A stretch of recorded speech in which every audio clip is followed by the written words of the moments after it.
things are happening in the economy as an offshoot of people purchasing homes.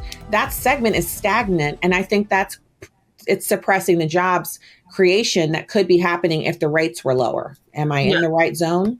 Yeah, you are. You're kind of dancing around it in that lower cost of capital being lower is an absolute positive for every business out there. So if you're going to be able to sell the house, then the painters are going to get a job, then the carpenters are going to get a job, then the rug people who put rugs in are going to get jobs, and then they're going to take that money and go buy shoes and clothing with it. And there's a ripple effect that happens throughout the economy.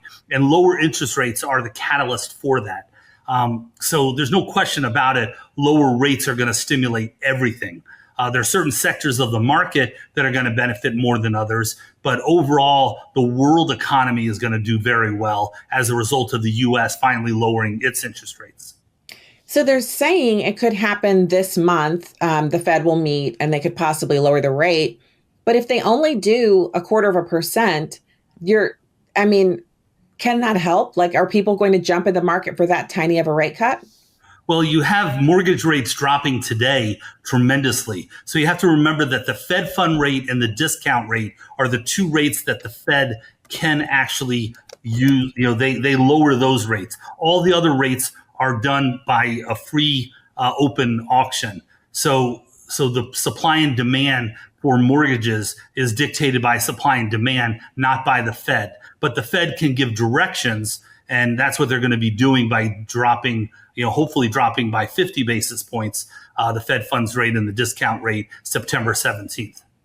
So if they do that, if they do 50 basis points, Ed, where does that put us? Because you mentioned that the rates have dropped. I'm looking here on Mortgage News Daily. They're showing a rate of 6.29. That's still ludicrous. Well, it's not ludicrous if you look at the long-term averages. The long-term averages are around 5.7 for the 30-year Treasury.